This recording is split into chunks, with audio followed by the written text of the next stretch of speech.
লাগাতার বৃষ্টির কারণে এবং ডিভিসির জল ছাড়াতে আরামবাগের হরিণখোলা নদীতে জলে জলমগ্ন। ভেঙেছে হরিণখোলার বাঁধ, আর সেই বাঁধ ভাঙতে হরিণখোলার একাধিক জায়গা, একাধিক গ্রামে জলে জলমগ্ন। হুহু করে ঢুকছে গ্রামের ভেতরে জল। পরিস্থিতি খতিয়ে দেখতে আরামবাগের এমপি মিতালি বাগ হাজির হন এবং হরিণখোলার পাশাপাশি খানাকুল, পরশুরা প্রত্যেক এলাকায় হুহু করে ঢুকছে জল। আর এসব পরিস্থিতি খতিয়ে দেখতে আর কিছুক্ষণ পরেই আরামবাগে পরশুরা এলাকায় আসছেন মাননীয় মুখ্যমন্ত্রী মমতা বন্দ্যোপাধ্যায়। দেখুন বিস্তারিত।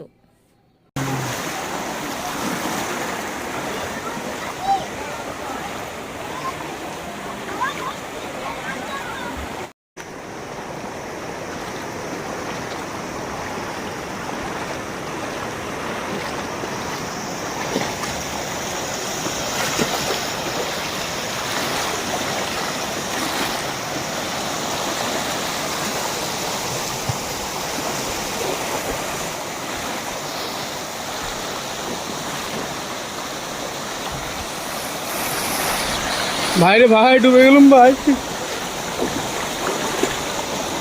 তোর খবর? আমরা ডুবে গেছি, আর কি খবর হবে ভাই? তবে আমাদের ঘরের ভিতরে পানি, আলমারি ফালমারি সব উপরে তুলতে হচ্ছে। হ্যাঁ রে, কালকে সালা হ্যাঁ ডুব যাওয়া থাকবে। इसके जो कह रहे हैं যোগাযোগ বিচ্ছিন্ন हो जाएगा अभी। अरे बैठा गया हाँ পালিয়ে যাচ্ছে।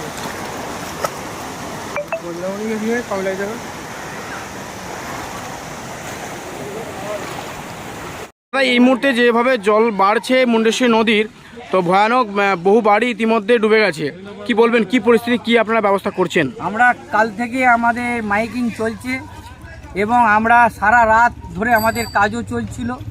এত জল ছেড়েছে, মানে তিনখানা ব্যারেজ থেকে কল্পনা করা যাবে না। মানুষকে মারার শখ করেছে যে সেন্ট্রালে আছে, এবং আমরা এখন মানুষের পাশে রয়েছি। মানুষদিকে আমরা বারবার বলছি, ফ্ল্যাট সেন্টার স্কুলগুলোয় আমরা নিয়ে যাচ্ছি। আমরা ওনাদিকে জায়গায় পৌঁছাই। সমস্ত বাড়ি ছেড়ে অনেক যেতেই চাইছে না, তারা চাইছে যে আমাদের বাড়িতে আবাসপত্র অনেক আছে। আমরা জীবনের দাম অনেক দাম, এর জন্য মানুষকে আমরা বাড়িতে বাড়িতে বলতে পাঠাচ্ছি। আবার মাইকিং আমাদের করা হচ্ছে। আমাদের প্রশাসনিক এসডিও ম্যাডাম, বিডিও ম্যাডাম এবং আইসি সাহেব সবসময় মুহূর্তে মুহূর্তে খবর নিচ্ছে। আমাদের জেলার সভাপতি। এখন কোন জায়গার পরিস্থিতি বেশি খারাপ এই মুহূর্তে? এই মুহূর্তে এখন আমার হরিণখোলা উমেশ কোল্ড স্টোরের পেছনটা পরিস্থিতি খুবই খারাপ। পূর্ব কৃষ্ণপুর, অরুণবেড়া এবং আমার এক সামগ্রাম এবং শাহবাগ দিকটা একটা আদিবাসী যে গ্রাম আছে, আদিবাসী পাড়া, ওইখানটা ধরে আবার জল ঢুকছে। শাহবাগটা আবার কিছুক্ষণের মধ্যে শাহবাগটাও ভর্তি হয়ে যাবে। আর পুরো আমার হরিণখোলা পুরো অঞ্চলটাই জলের তলায়, আর কিছুক্ষণের মধ্যেই বোধহয় চলে যাবে। যা দেখতে পাচ্ছি যে আরে জল বাড়ছে। আমাদের টিম রেডি আছে? আমাদের টিম রেডি আছে এবং আমি ইরিগেশনে ফোন করেছিলাম, ওইখান থেকে ওনারা ওদের টিম আসছে বস্তা নিয়ে। এখন যা পরিস্থিতি, বস্তা দিয়ে তো কোনো জায়গায় আর আটকানো সম্ভব নয়। এখন মানুষকে এখন জায়গায় নিয়ে যেতে চাইছি, ভালো সেফটি জায়গাতে নিজে রাখতে চাইছি। ঠিক আছে, আপনার নাম? হরিণখোলা ওয়ানের প্রধান পার্থ হাজারি এবং অঞ্চল সভাপতি পার্থ। কি পরিস্থিতি দেখছেন? কি পরিস্থিতি বলার কোনো ভাষা নেই। দেখুন যেভাবে জল ছেড়েছে, এটা মানে মানুষ মারার জন্যই ইচ্ছাকৃতভাবে এরকম মানুষকে একসাথে বিপদে ফেলার জন্য এটা করা হয়েছে। এটুকু বলবো যে আমরা জ্ঞান তো শুনিনি একসাথে এত পরিমাণ জল ছাড়া কখনো হয়েছে।